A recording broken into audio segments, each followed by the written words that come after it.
Warning, the show may contain some crude humor and mild swearing. Listener discretion is advised.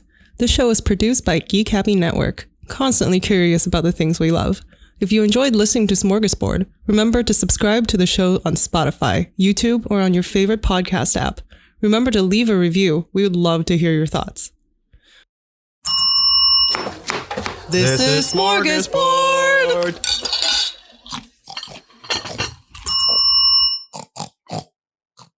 Welcome to Smörgåsbord, a show where we explore the rituals, myths, and all things strange about the world of food. I'm Mick, and here is my co-host, Angel! And today, we are covering next-level vegetarianism. Oh yeah, like extreme vegetarianism. So extreme. It's called Jainism.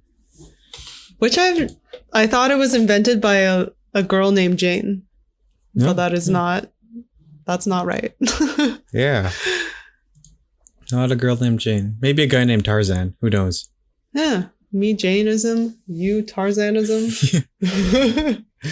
It's like the polar opposites, where Jainism is extreme vegetarianism and Tarzanism is extreme meatarian. Yeah. Is there a word for people who only eat meat? Like literally carnivores? Won't eat anything. Oh, right. That just clued into me too. I'm like, oh yeah, God. There is.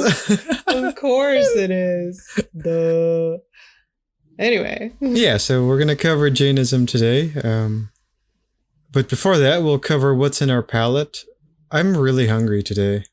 I've actually eaten more than I've eaten in a while. Really? Thank you.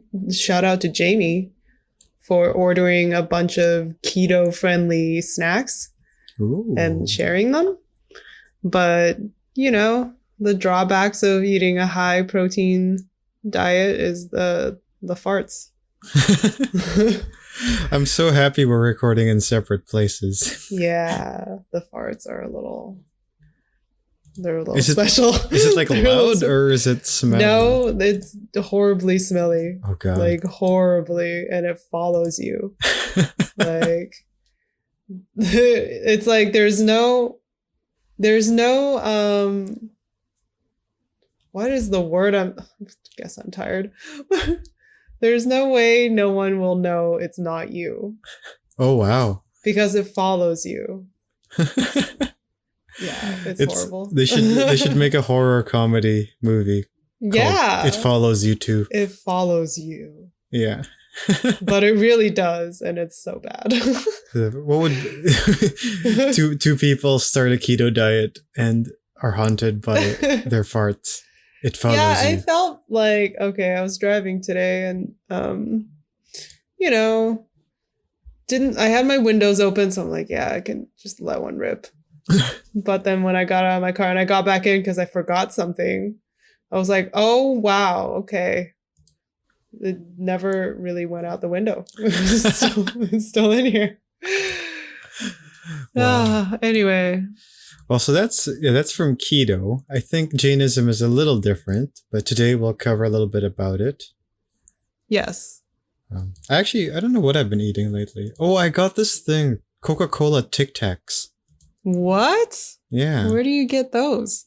I saw it in a grocery store. Oh, yeah. Okay. I want to try those. They're like cola candies, I guess, but in Tic Tac form. But Tic Tac form. That's delicious sounding. Nothing else to it. Yeah. But it's good. I like it. It's really tasty. Nice. If you're a fan of those cola balls, you'll like cola Tic Tacs. I do like cola balls. Oh, there you go. Yeah.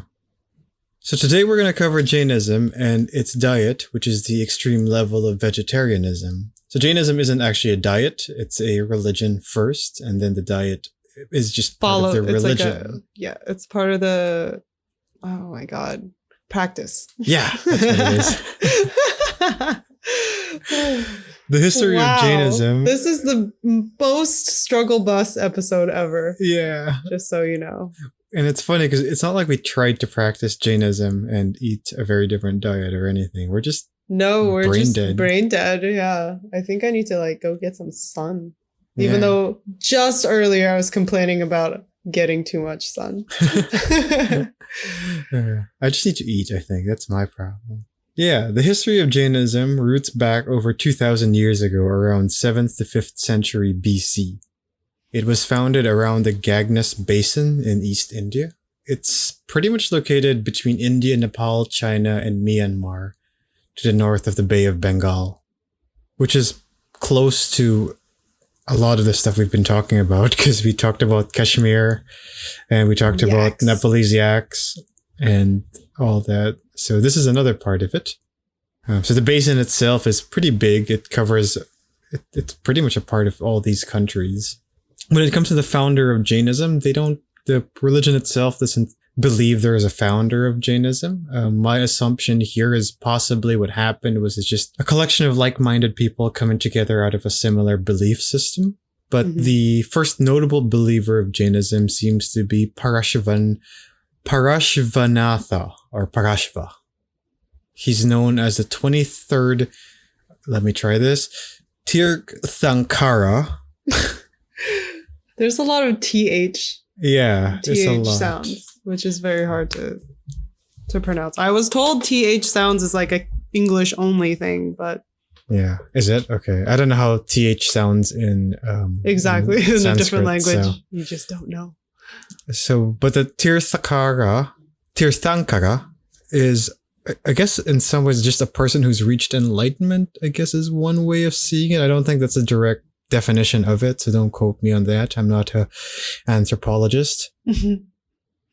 But the word itself translates into ford maker in Sanskrit, which is people who lead, literally ford makers, I think, were people who led others to salvation through rebirth. So that's, I guess, one way of thinking of what they are.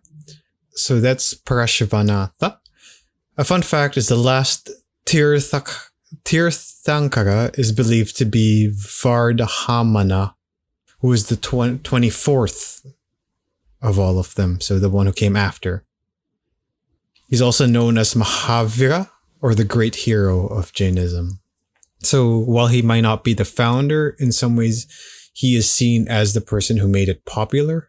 Now, as I went back a while ago and said that they don't believe in a founder of Jainism, and I think a probable reason is because just a group of like-minded people came together with a belief system. What's interesting about the Gagnas Basin is this is also, as we mentioned, if you listen to our episode on Nepal and Kashmir, is also the place where Buddhism around this area is also the place where Buddhism was founded.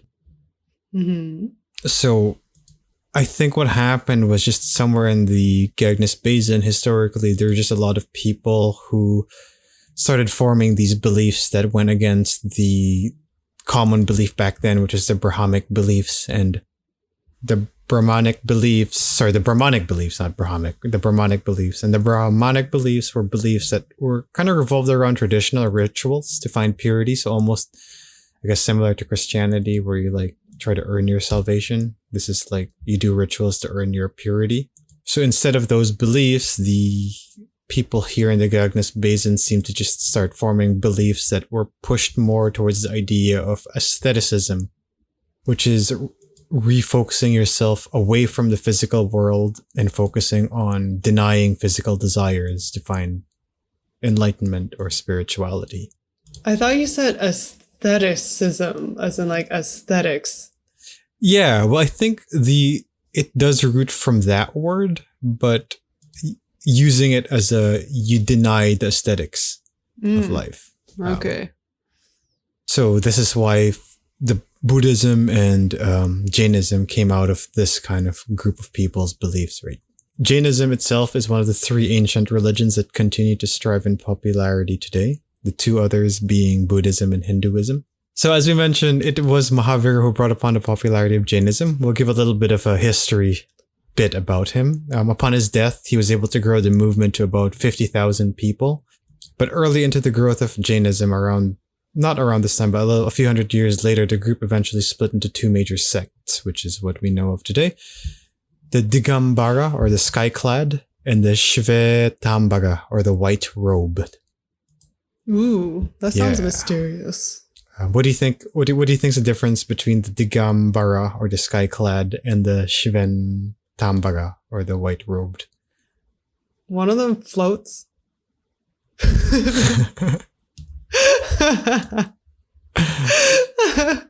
Am I right? No, not at all. I guess I would say no, but I guess kind of yes. Kind of yes. Explain. The reason why I say kind of yes is because the difference between the Digambara and the Shvetambara is that the monks that practice both sects, the Digambara are called sky-clad because they're naked.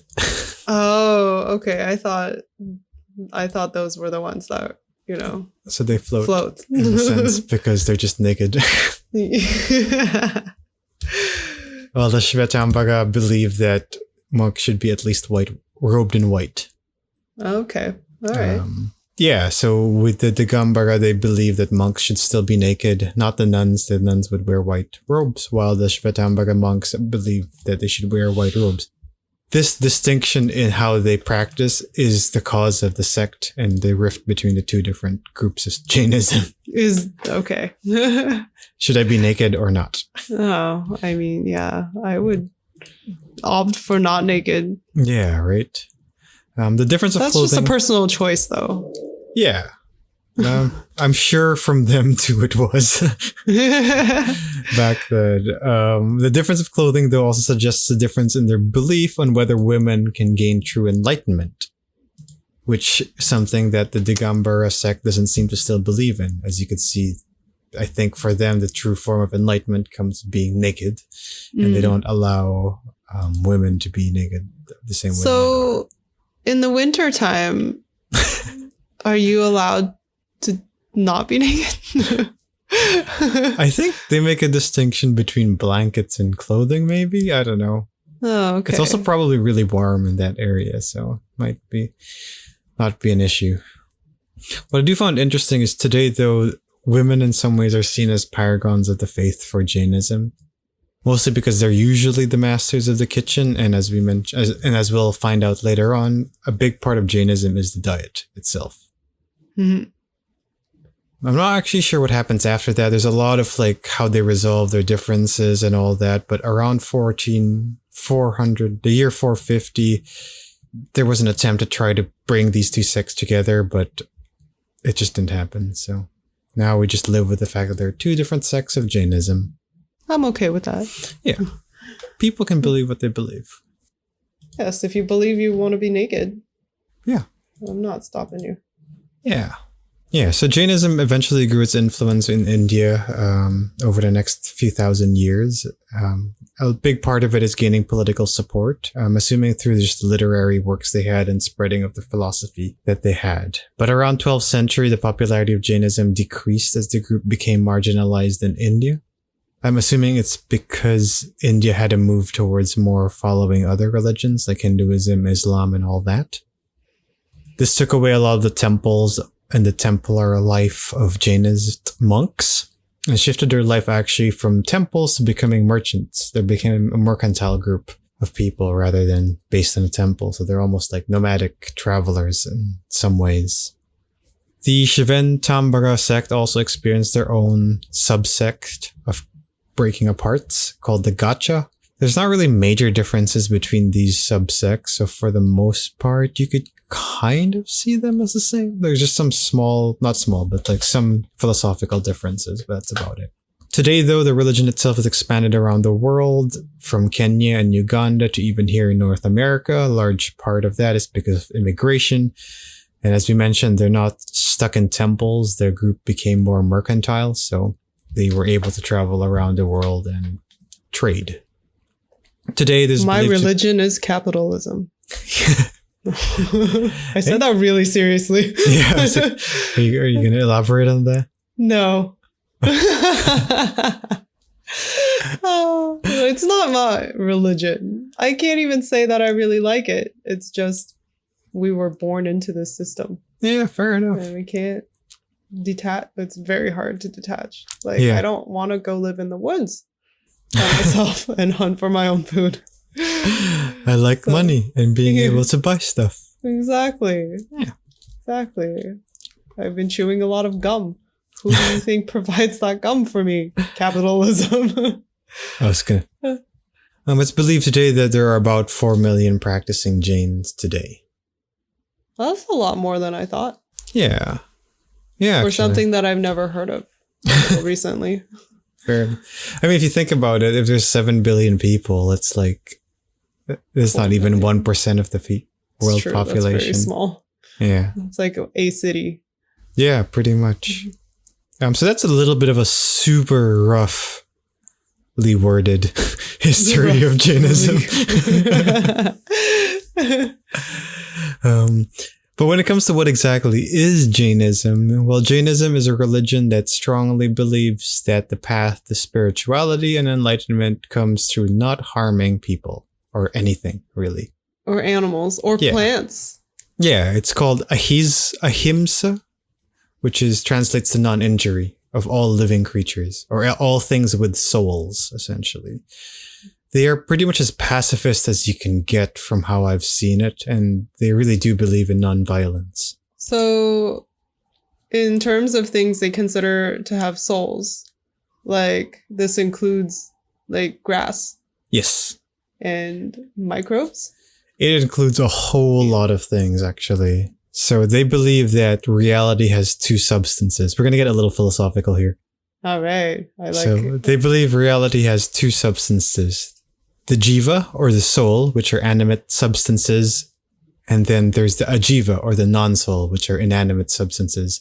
That's a very simplistic explanation of all of this. Right. The jiva, to be jiva, or to have a soul, you must have the following. You have chetana, which is consciousness, sukha, bliss, and virya, or energy. I'm not going to go into detail about what exactly defines those three, because then this is going to be a whole podcast on philosophy. Yeah. But just know that they have these three prerequisites, more or less, to what comprises a soul. When it comes to the jiva, or souls, there are two kinds of jivas. There are the immobile and the mobile jivas. What differentiates an immobile jiva from a mobile jiva is the number of senses they have, or sense organs, that your corporeal body possesses. So for them, the soul are these like non-physical substance beings that I guess possess or live in physical beings. So every jiva will possess a certain physical being. Now what differs these two types of jiva is that the immobile jivas have only one sense organ in their physical body, while the mobile jivas have more than one sense. Does that make sense so far? Sort of. Yeah. Sort of. Now, when we talk about the immobile jivas having only one sense, that one sense is the sense of touch. And don't think about this in a scientific way. Because what they mean by the sense of touch is because we're not scientists. Yeah, because we're not scientists. But what they define to be immobile jivas that only have the sense of touch are earth, water, fire, air, and vegetables. Oh, vegetables is one of the elements. They believe all of this have souls. Earth, water, fire, and air. And vegetables. And vegetables, yeah. Huh. Can you imagine being like in the universe of Avatar and you're a vegetable bender? You just hurl lettuce at people's face. Oh, the cabbages. Yep. You'd be like a grass type Pokemon, I guess. It's like, not the turnips. Yeah. So that's kind of what the immobile jivas are. Mobile jivas are just people who have forms that have more than one sense. So us humans, animals, and all of that. When it comes to how they understand the soul, there's no hierarchy of which soul is more important. But they do say that humans are the most complex of the souls. So you take what you think of what that means. But yeah. But yeah. Okay. When it comes to the ajiva, which are the non-souls, there are also two kinds, which are non-sentient material substances like your chair or computer. Now, obviously, we know that a lot of these come from the earth, but again, this is more philosophical, I guess, than it is scientific. And also there's the non-sentient or immaterial ajivas, and these are like principles of motion or gravity, I guess, is the best examples I could think of what it could possibly be. Mm-hmm. So these ones don't have souls. Okay. So this is kind of a little bit how they understand how the world works.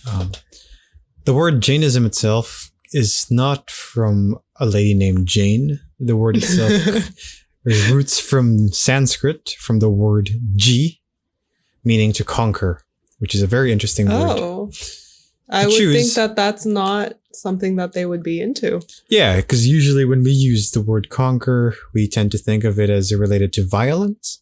But when it comes to conquer in Jainism, it's more of to seek to conquer oneself from your bodily desires. Oh, it's a philosophical, psychological conquering. Yes. Okay. The religion itself doesn't necessarily believe in God, but as we mentioned, they believe in some spiritual soul realm of sorts. When it comes to the terminology of the people part of the religion, the term Jina translates to conqueror quite literally. And there are the people who are truly enlightened. So if you're super woke, I guess, under Jainism, you would be called Jinas. For most monastic or monks and the lay people, they're just called Jains. Jain. Which translates... not Jane. No, yeah. And this translates literally to followers of the conquerors. To reach enlightenment, they believe that the soul must be in the state of moksha, which is eternal liberation from your corporeal body. So they believe in some ways that your soul is tied into your physical body, and separating your soul from your physical body will give you true enlightenment. What prevents you, though, from reaching such liberation is your karma, which are actions that bind you to your physical body. What's interesting about how they see karma here, they actually see karma as like a real thing of substance. So like in some ways, I guess it would be an ajiva of sorts, is what I would assume. And they believe that through discipline and proper practice of nonviolence, you could push yourself from freeing yourself from your karma and removing your karma, slowly pulling your soul away from your body. That sounds like it hurts. Yeah, it kind of does. But I think, I don't know. The soul is very non-physical, so it's a very different pain. I think I'm picturing it in the Harry Potter kind of way. Where the Dementor's kiss will rip your soul out. Right. And it hurts. Yeah. Well, from the way they talk about this one, it seems to be more of the opposite, because it feels like you're liberated, so you're living in pain, and the state of moksha is to free yourself from all these desires and pains. They believe that the whole universe is also linked by cause and effect, so that your soul may have infinite knowledge of how this all works, but you're limited in knowledge because you exist in your physical bodies. It's like the butterfly effect with Ashton Kutcher. Yeah, I think so. Pretty much. That's if the butterflies were karma, essentially. So the relation of the cause and effects is what drives the existence of karma. They think that karma itself is a real thing, like we mentioned. So essentially that your acquisition of karma in your body is caused by your actions of violence or something like that. So to get yourself and remove that karma away is to do some proper disciplining on your body. The process of ridding yourself away of the karma is called nirjara. And like we mentioned, you do this by repressing your physical desires. So you do it like hunger. Yeah. Which is funny because you do it through fasting. Yep. Doing retreats, services, and meditation. So yeah, in some ways, hunger as well. Which is interesting because like hunger is so physical as well. It may not be a desire, but it's a physical thing. It's the desire for food. Yeah. Yoga is a big deal here, apparently, as it's believed to be able to aid in acquiring true knowledge or moksha. They believe that you're able to reach this level of moksha by following the 3 jewels. Samyag Janana, which is right knowledge. Samyag Darshana, which is right faith.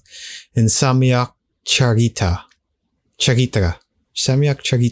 which is right practice. So with knowing the right thing, believing the right thing, and following the right thing, can you reach some level of true enlightenment? I don't think I'm ever going to reach it. Yeah. I have no self-discipline. Well, yeah. I mean, at least I'm self-aware. Yeah. Hey, you have one of the rights, I guess. You got 1 jewel. Just one jewel. This is like Dragon Ball Z. But yeah, I mean, like they believe that you don't get salvation right away. It's like you do it over time in practice, which could be your whole life.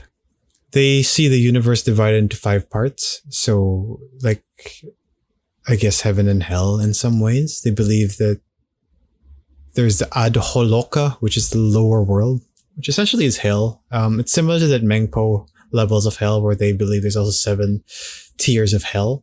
And there's the Madhyaloka, which is the middle world. These are 3 continents split by the sea, where the center of the continent is Divipa, which is where humans exist. And they believe that it's only here in this continent where you could free your soul. So this is essentially Earth for us, I guess, is how we understand it. And you have this chance to be able to free your soul. So when you're freeing your soul, where does it go? So once your soul is freed, it goes to the next part of the universe, which is Urdhvaloka, which is essentially heaven, I guess. We're butchering the crap out of 100%. I'm so sorry. But I'm not a linguist. We try our best. Yeah, we're trying. So Urdhvaloka is split into 2.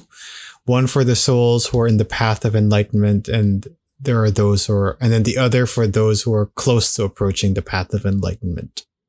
So it's, I guess, essentially heaven. So when your soul is free, then you could work your way through there. The 4th area of the universe is Siddhashliya, which is a place for the liberated souls. And then the final place is Akendriyas, which is single sense organisms, which, as we mentioned, are the immobile souls, or the immobile jivas. Oh, you're stuck until you can mitosis. Pretty much. Mitosis, another sense. Yeah. Yeah. So when it comes to death, they believe that death of a jiva is just the death of your corporeal form. And then once you die, once your physical body dies, your soul takes on its form. So I guess your soul is formless until you die. Okay. It's just a puddle. Yeah. So this is a super, super crash course into the philosophy of what Jainism is about. But the reason why I'd like to we want to bring that up is because this is how we could really see why they believe in like non-violence, because you could really see that they believe that there's a soul in literally almost everything out there. Yeah, it'd make you feel bad to eat like an asparagus. Yeah, exactly. And they believe that there's this cause and effect relationship that ties into your karma. So by harming others, you create more karma into yourself, which is why they believe in not harming other people, because then you don't want to build more karma. Before we go into how this translates into their diet, because we are a food podcast in some ways after all, there's one thing really interesting I found when I was looking into Jainism, and that's if you look at the symbol of Jainism, there's a swastika. It's not the swastika. It's not the swastika. Or maybe it is the swastika and the baddies appropriated it, which they That's definitely did. exactly what happened. It is the swastika, because the symbol of Jainism itself does really do involve the swastika, and this happened way before the 1900s even. If you look at the history of the swastika, it actually seems to root all the way back to India around this time as well, of when Jainism was founded. The swastika itself for Jainism symbolizes the four states of existence as heavenly beings, the enlightened human beings who are the people who have a chance at enlightenment, and hellish beings or people who have no chance at enlightenment, and then the non-humans. Swastikas back then used to mean peace and balance. And in fact, I think mostly around the world aside from the Western world. What happened was the symbol itself was so powerful and so catchy that a lot of cultures around the world started to adapt it into their own cultures. So if you look at history before the 1930s or 1920s, you'll actually see a lot of swastikas being used in different forms. Like I think even the Coca-Cola company used a swastika in one of their keychains at some point. Because it was just almost like a symbol of peace and balance, right? How it got connected to the Nazi Party is because they obviously used it. But what I found was a potential history of how it reached Germany was that someone in Germany, like an archaeologist or something, saw the symbol or the swastika in ancient Troy being used a lot and thought it was a symbol by the Greek that associated itself to the Aryan race. So that's the only sound I can muster to make. Yeah. Ugh. So the symbol for white supremacy is essentially a symbol created in India by people Not who white weren't people. white. Yeah. They're And just like, we like this. We're going to take it. Oh, colonialism. Yeah. So that's, I think, like more or less seems to be kind of the backstory behind the swastika. Obviously, we're neither archaeologists nor historians, but what I know for sure is that the origins of the swastika did not come from Germany and most likely did not even come from white people. Yep. There it is. Sorry Truth bomb. to crash your dreams. Anyway, the Jain diet. All right, now we're getting to the meat of it, or the non-meat. The non-meat of it. Yeah. The beyond meat. Yeah, the beyond. Oh, that's a good one. Yeah. So as we mentioned, Jainism's practice is heavily revolved around non-violence and non-violence against anything with a soul. And obviously that includes how that will strongly affect how we eat. Or how not how we eat, but how people, the followers of Jainism, eat. So to the followers of Jainism, consuming food actually has no significance at all. So it's actually, I mean, it's not important. Obviously, it's a big part of your life, but it's the least important part of the belief, right? To them, eating food is just a physical need for sustenance, and that's it. There's no enjoyment of it or whatever. It's a physical limitation of your body, your corporeal body, that cannot be avoided and that causes karma. Therefore, any kind of eating is affecting the soul of another being, which is a cause and effect relationship, and you can't avoid it. So you're essentially designed, it's almost like for some reason, whatever reason, humanity for Jainism was designed to cause harm naturally. Right. But then you can argue people have souls, so you should nourish them. Yeah, it's a very hard place to be, right? So Yeah. that's why a lot of people in Jainism believe in really trying to minimize this harm rather than preventing it. A big part of the diet is focused on minimizing violence rather than preventing any kind of violence, which is a very tough part about a religion that believes in nonviolence. So while human life may be the highest form of a soul, they still believe, like we mentioned, that all souls are of equal worth. Which is still interesting because they still choose to eat specific vegetables over others. When it comes to okay, so here's my question. Sure. Is corn every single little kernel, do they all have souls? Or is it just one, like the cob? I think to them, they would see it because the corn isn't the seed in some way, that they would see the corn as part of the corn plant. Good. Okay, so the one plant. You're harming the soul of the corn plant by taking the corn away. Okay. This is very abstract. Very. So it's hard to quantify, like, what is a unit of thing yes that contains a soul. It's pretty tricky, but it seems like they have some rules to give us some idea of what they believe would be harming a soul versus killing a soul. So I think it goes without saying that there is no consumption of meat or fish because you have to kill them unless you're just slicing off a little bit and you're like, off you go. Yeah, you could harm it, I guess, or whatever. Even eggs are part of all of this as well because eating an egg is literally killing a life because eggs have a baby of that animal inside of it. But it's not fertilized. I think this is where the abstract part comes into play. Yes, but I think it's the potential. I think it's also the potential of life and the potentiality of it having a soul. Because like I didn't really look into the philosophy of it. I don't know when the soul enters the physical body, but I would assume that it would come much earlier than the physical body takes form. Right. I was wondering if you can like shoo it away.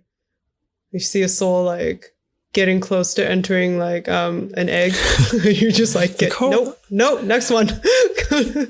Yeah, not this one. Yeah, I don't even know if souls are able to choose which ones they inhabit. So no, they just kind of fall into it. Yeah, there's a lot of tricky abstract parts of all of this, which unfortunately I'm not a soul master. Yeah, so. The whole idea is very, very abstract. But yeah, like we mentioned, they're not just vegetarian. They have actually a lot of rules even when it comes to vegetables, such as the corn example, right? So one vegetable that they can't eat are root vegetables, for example, like potatoes, onions, and garlic. This is because if you harvest these vegetables, you pretty much kill the whole plant, right? Because in a tomato, they're root vegetables. So to harvest a potato, you actually pull the whole potato out, which is the plant itself. Same with onions and same with garlic. So because of that reason that you're actually killing the whole plant to harvest it, you're not allowed to eat it. Because harming a plant is not as bad as killing the plant. So bean sprouts are also forbidden by similar logic because they think that when you pull the bean sprouts, you essentially just kill the plant from that. Mm-hmm. Cabbage and lettuce are also forbidden because if you harvest the whole head, it kills the whole plant. But I would assume like if you pick pluck leaves. Yeah, if you pluck leaves from the cabbage and lettuce, it's fine. And I know a lot of people who grow their gardens tend to do this as well since, if you live alone with your own garden, you're not going to eat an entire head of lettuce. So you just pull leaves out of the lettuce. Surprisingly, only some fruits are seen as forbidden. I find it surprising because the way I understand it is fruits are the bearers of the seed of a plant. Right. They're the eggs. Yeah, they're the eggs of the plant. So wouldn't you be forbidden to eat any fruit by that logic? I wonder if they have a rule book. They do have written. Yeah, it might be in somewhere in their rules. They do have a lot of writings on Jainism. So yeah. Okay. But yeah, so some fruits though are forbidden, not all. Reddish fruits apparently are forbidden. So tomatoes and watermelon are forbidden. I'm not sure why reddish. I'm assuming it has something to do with blood, but I didn't really see into that. Another one is fruits that have milky saps. Like jackfruit apparently is also forbidden. Oh, weird. Maybe because of semen?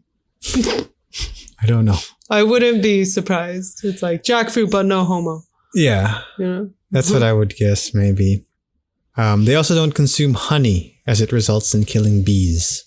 Does it though? Aren't you just like, don't they just make more? Yeah, that's what I thought so too. But I think it does because like it's not.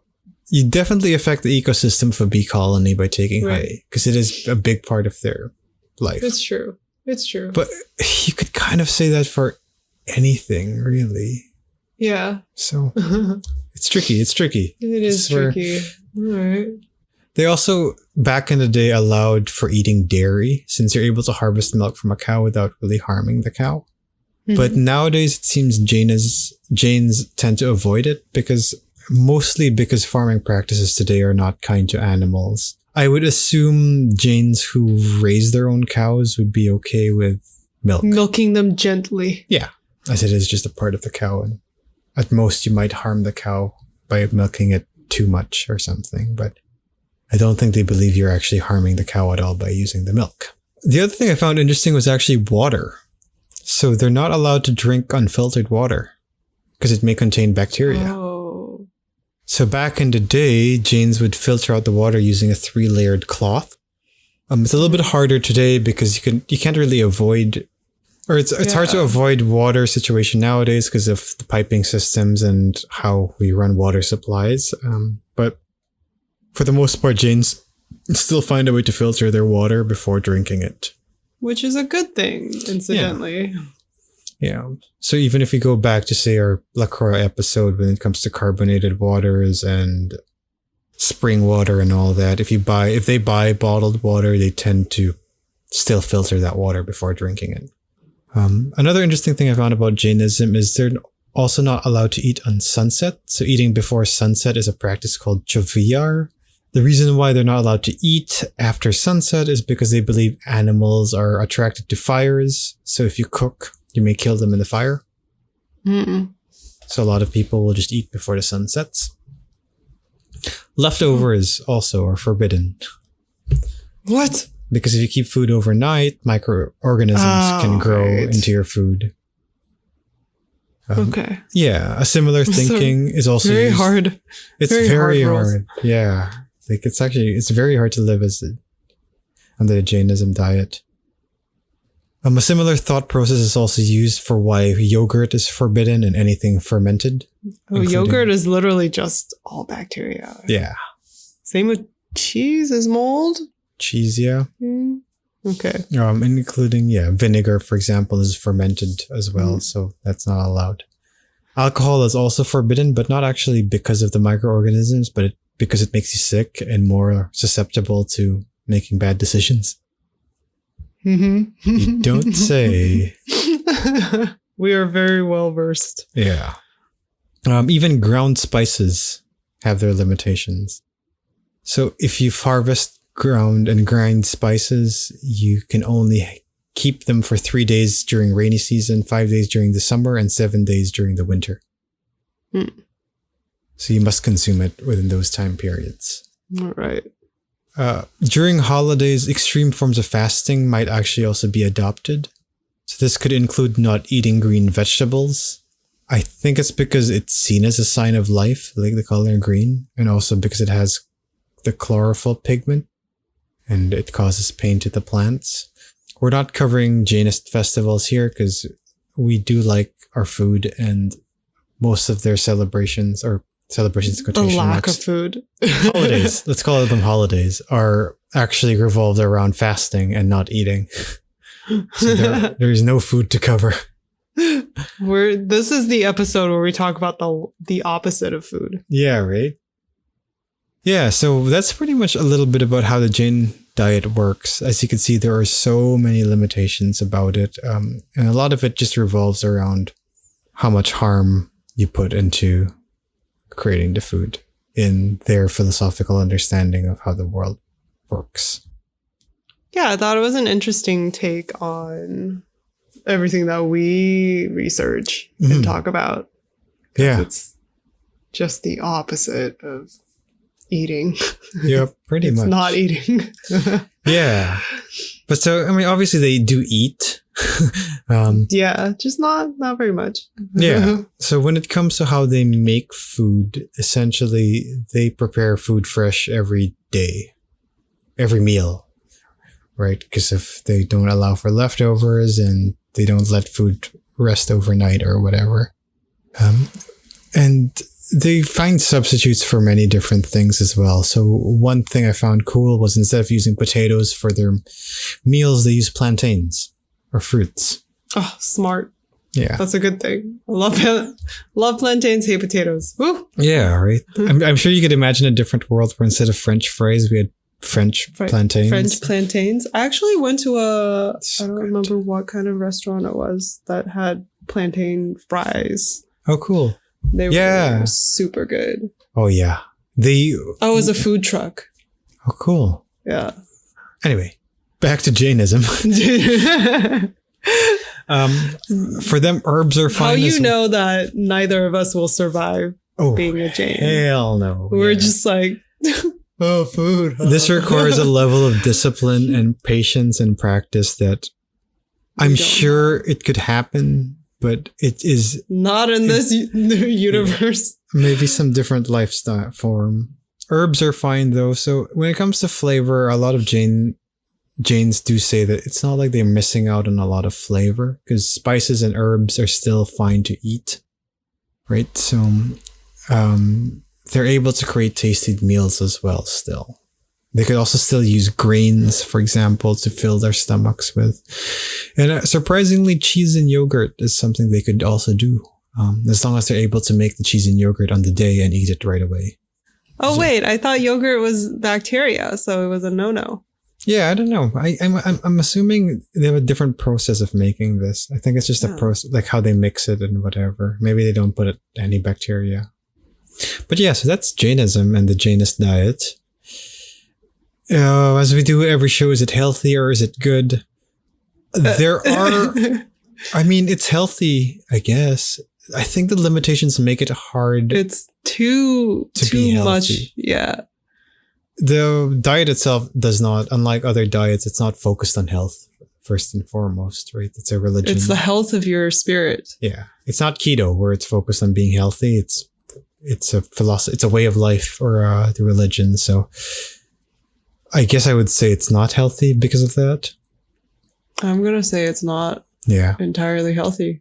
And I know I've read into some of the North Americans trying to live in Jainist lives, and it's very hard to be Jainist in, say, here, urban city, because then it's hard to find restaurants who will even understand what Jainism is, and you could grow your own food. And it's about as much as the easiest or simplest way to do it. You can Instapot your own yogurt on the day.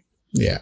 It's definitely very hard to be a capitalist and a Jainist at the same time. Oh, yeah. Actually, I don't think it's possible because Jainism roots from steering away from physical desires, and capitalism is literally all physical desires. Indulging all the desires you have. True that. When it comes to is it good, I believe the Jainists when they say that they could make food taste good.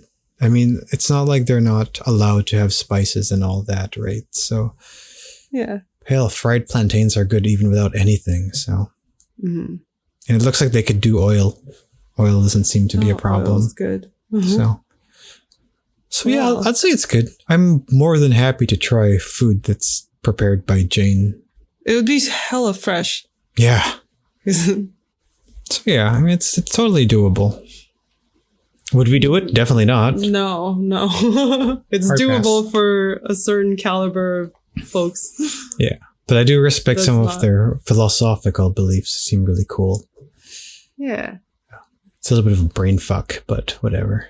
Just a little. Yeah. Well, that's our episode on Jainism. Now we're going to go eat. Yeah, I am dying.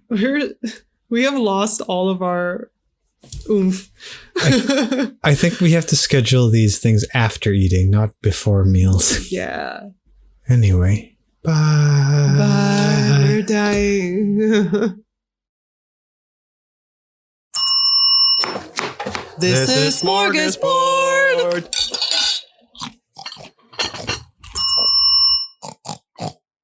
Have a ritual, myth, or something strange you want us to explore? Send us a message through Facebook at Geek Happy Network or email us at team@geekhappynetwork.com. We'd love to hear from our fellow Smorgies. This show was created by Angel Lynn and Mick Narciso, hosted by Angel Lynn and Mick Narciso, edited by Mick Narciso and Bianca Goico, logo and graphics by Angel Lynn, music by Mick Narciso, and videography by Bianca Goico.